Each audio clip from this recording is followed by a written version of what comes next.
পাখির চোখ বিধানসভা ভোট, জেলা তৃণমূলের প্রতিনিধিদের সঙ্গে বৈঠকে অভিষেক বন্দ্যোপাধ্যায়।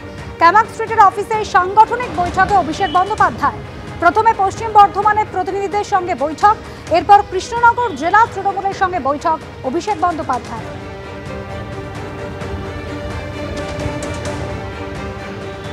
আর এবার চোখ রাখবো নেপালের পরিস্থিতির দিকে। জ্বলছে নেপাল, অশান্তির আবহে নেপালের মৃত্যু হলো প্রথম ভারতীয়র।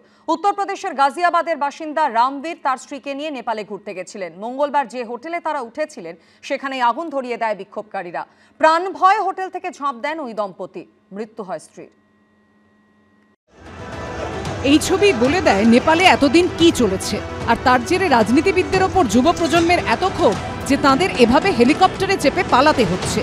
একটু দেরি হলেই উত্তেজিত জনতা ধরে ফেলবে, তাই হেলিকপ্টার থেকে ফেলা দড়ি ধরে কোনো ক্রমে ঝুলতে ঝুলতে কাঠমান্ডু থেকে নেতাদের এভাবে পালানোর ছবি গোটা বিশ্বকে চমকে দিয়েছে। নেপাল গৌতম বুদ্ধের দেশ, সেই দেশেই এখন বিদ্রোহ, অশান্তির ভয়ঙ্কর ছবি।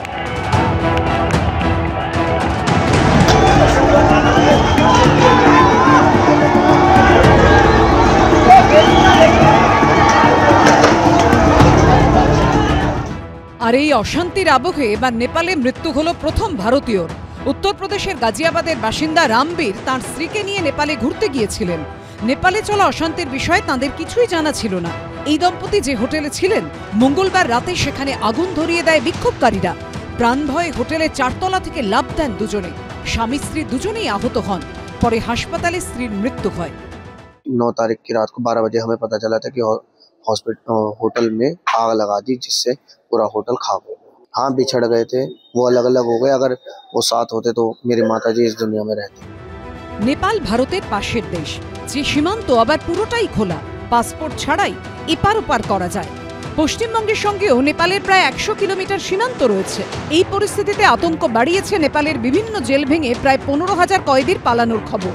এরই মধ্যে গা ঢাকা দিতে নেপাল ছেড়ে ভারতে ঢোকার সময় 61 জন কয়েদিকে সীমান্তে পাকড়াও করেছে এসএসবি। জেল ভেঙে পালিয়েছিল বেশ কয়েকজন কয়েদি। তারা ভারতে ঢোকার চেষ্টা করতেই বেশ কয়েকজনকে আটক করা হয়েছে এবং তারপর থেকে নিরাপত্তা ব্যবস্থা এবং ভেতরে ঢোকার সমস্ত নিয়ম কানুন আরো বেশি কড়া করা হলো। নেপালে আমরা শুনছি কোনো আনসোশাল এলিমেন্ট এখান থেকে না ঢুকতে পারে। For that reason we have kept police কা এখানে চেকিং মেকানিজম, আর কোন আনসোশাল এলিমেন্ট না আসতে পারে। That is the main motive for that. এভারেস্টের দেশ নেপালে যে দুর্নীতির এভারেস্ট তৈরি হয়েছিল তা চুরমার হয়ে গেছে গণবিদ্রোহে। দুর্নীতিতে অভিযুক্ত একাধিক মন্ত্রী থেকে মেয়রের বাড়ি এবং অফিস পুড়িয়ে ছাই করে দিয়েছে বিক্ষোভকারীরা। সেই ভয়াবহ ছবি ধরা পড়েছে এবিপি আনন্দর ক্যামেরায়। নেপালের প্রাক্তন জেনারেল অ্যাডমিনিস্ট্রেশন মন্ত্রী রাজকুমার গুপ্তার ঘর, তার বাড়িতে এইভাবেই স্থানীয় মানুষের ক্ষোভ আছড়ে পড়েছিল। আমরা দেখতে পাচ্ছি সুবিশাল অট্টালিকা, সেই সুবিশাল অট্টালিকার এটা সামনের দিকের অংশ। সামনের দিকের অংশে তার এখানে ড্রয়িং রুম ছিল এবং তার পাশেই এখানে প্রশাসনিক কাজকর্ম করার জন্য একটি ঘর ছিল। এই প্রশাসনিক কাজকর্ম যেখান থেকে হতো পরিচালিত, সেই ঘর এইভাবেই আগুন দিয়ে পুড়িয়ে দেওয়া হয়েছে। ঘরের যাবতীয় সরঞ্জাম সবটাই কিন্তু আগুনের গ্রাসে চলে গিয়েছে। বর্তমান পরিস্থিতি পর্যালোচনা করে প্রশাসনের সিদ্ধান্ত, শুক্রবার সকাল 11টা থেকে বিকেল 5টা পর্যন্ত নিষেধাজ্ঞা জারি থাকবে এবং শুক্রবার সন্ধ্যে 7টা থেকে শনিবার সকাল 6টা পর্যন্ত জারি থাকবে কারফিউ। নেপালের যুব প্রজন্ম যখন দুর্নীতির বিরুদ্ধে জোরালো বার্তা দিচ্ছে, তখন এ রাজ্যে নিয়োগ দুর্নীতির আবহে টেট প্রার্থীদের গলাতে উঠে আসছে নেপালের প্রসঙ্গ।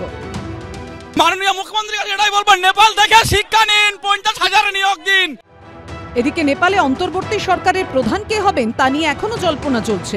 কখনো নাম শোনা যাচ্ছে সুপ্রিম কোর্টের প্রাক্তন প্রধান বিচারপতি সুশীলা কার্কির, আবার কখনো নাম ভাসছে নেপালের বিদ্যুৎ বোর্ডের প্রাক্তন এমডি কুলমান ঘিসিংয়ের। নাম নিয়ে মতভেদের মধ্যেই সূত্রের খবর, অন্তর্বর্তী প্রধানমন্ত্রী বাছাই করার জন্য নেপাল সেনাবাহিনী, আন্দোলনকারী ও রাষ্ট্রপতি ভবনের মধ্যে আলোচনা চলছে। সূত্রের খবর, এক্ষেত্রে রেসে অনেকটাই এগিয়ে রয়েছেন নেপাল সুপ্রিম কোর্টের অবসরপ্রাপ্ত প্রধান বিচারপতি সুশীলা কার্কি। এরই মধ্যে অন্তর্বর্তী সরকার গঠন নিয়ে মতভেদ নেমে এসেছে রাস্তাতেও। বৃহস্পতিবার সন্ধ্যারাতে সেনাবাহিনী সদর দপ্তরের সামনে সংঘর্ষে জড়িয়ে পড়ে দুপক্ষ। কোনো কোনো মহল থেকে আবার অবিলম্বে সংসদ ভঙ্গ করে দেওয়ার দাবিও উঠতে শুরু করেছে। সন্দীপ সরকার ও উজ্জ্বল মুখোপাধ্যায়ের রিপোর্ট, এবিপি আনন্দ। নেপালে গণবিদ্রোহের আগুনে জ্বলছে একের পর এক মন্ত্রীর বাড়ি, চলেছে ভাঙচুর, হয়েছে অগ্নিসংযোগ। বীরগঞ্জে আইনমন্ত্রী অজয় চৌরাসিয়া, জলসম্পদ মন্ত্রী প্রদীপ যাদবের বাড়ি কার্যত কঙ্কালসার অবস্থায় দাঁড়িয়ে। এমনকি 1 মাস আগে পদত্যাগ করেও রক্ষা পাননি প্রশাসনিক মন্ত্রী রাজকুমার গুপ্তা। তার বাড়িতেও চলেছে অবাধে ভাঙচুর।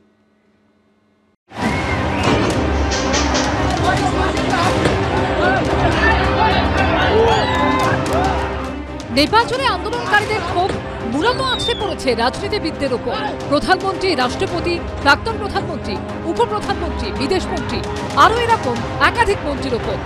মারধর, ভাঙচুর, আগুন, কোনোটাই বাদ যায়নি। আন্দোলনের গতি প্রকৃতি দেখে একটা বিষয় স্পষ্ট, রাজনীতিবিদদের দুর্নীতি, আচার আচরণ, স্বজন পোষণ কাজকর্মে তারা বীতশ্রদ্ধ হয়ে পড়েছিলেন। গ্রাউন্ড জিরোয় পৌঁছে এবিপি আনন্দর ক্যামেরাতে ধরা পড়ল ক্ষোভের বহিঃপ্রকাশের সেই ভয়ঙ্কর ছবি। জলসম্পদ মন্ত্রী প্রদীপ যাদবের বাড়িতে সাধারণ মানুষের রোষ আছড়ে পড়েছিল গত পরশুদিন। সেই রোষের আগুনে পুরে একেবারে ছারখার হয়ে গিয়েছে বাড়ি। আমরা দেখতে পাচ্ছি বাড়ি কম, সুবিশাল অট্টালিকা বলা ভালো। সেই সুবিশাল অট্টালিকা কিন্তু একেবারে ভেঙে চুরে ঘরের থেকে সরঞ্জাম বের করে স্থানীয় মানুষজন এবং যারা সাধারণ জনতা, যারা বিক্ষুব্ধ, তারা আগুন লাগিয়ে দেয়। अपने लिए लड़ रहे हैं और किसी के लिए नहीं। वो चोर के पी लिए लोग बोले कि ये भी नेता है, इसके घर में भी आग लगाओ। নেপালের বীরগঞ্জে জলসম্পদ মন্ত্রী প্রদীপ যাদবের বাড়ির যখন এই হাল, তখন মাসখানেক আগে অলি মন্ত্রিসভা থেকে পদত্যাগ করেও রেহাই পাননি প্রশাসনিক মন্ত্রী রাজকুমার গুপ্তা। তার বাড়িতেও চলেছে হামলা। বীরগঞ্জে সেই বাড়িতে সাধারণ মানুষের ক্ষোভ আছড়ে পড়েছিল গত পরশুদিন। 1 মাস আগে তিনি পদত্যাগ করেন এবং তিনি পদত্যাগ করলেও তার বিরুদ্ধে যে সাধারণ মানুষের ক্ষোভ, তাতে বিন্দুমাত্র ভাটা পড়েনি। क्या मेन आरोप करप्शन है? क्या है कि इस सब का मतलब कि एक नेता होने के कारण से, तो इसे मतलब कि केपी ओली का पार्टी का है, मतलब कि और मतलब कि शेर बहादुर का पार्टी का है। इसी माध्यम से मतलब जेएनजी के कारण से मतलब कि जितना नेता का घर है सबका मतलब कि ऐलान था कि मतलब कि सारा नेता का घर मतलब कि जला देने के लिए। বীরগঞ্জে ভাঙচুরের পর আগুন লাগানো হয়েছে আইনমন্ত্রী অজয় চৌরাসিয়ার বাড়িতেও।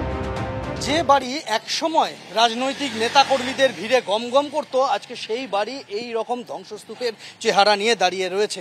এই বাড়ি নেপালের সাংসদ এবং আইনমন্ত্রী অজয় চৌরাসিয়ার বাড়িতে এইভাবেই সাধারণ মানুষের, তরুণ প্রজন্মের আক্রোশ আছড়ে পড়েছিল। কিন্তু একের পর এক মন্ত্রীর বাড়ির এই হাল হলো কেন? জনপ্রতিনিধি হয়েও কি করে তারা জনগণের মন বুঝতে ব্যর্থ হলেন? তার মানে কি বহুদিন আগেই জনতার থেকে দূরে চলে গেছিলেন তারা? আর তারই জেরে কি আজ এই ভয়ঙ্কর পরিণতি? সন্দীপ সরকারের রিপোর্ট, এবিপি আনন্দ।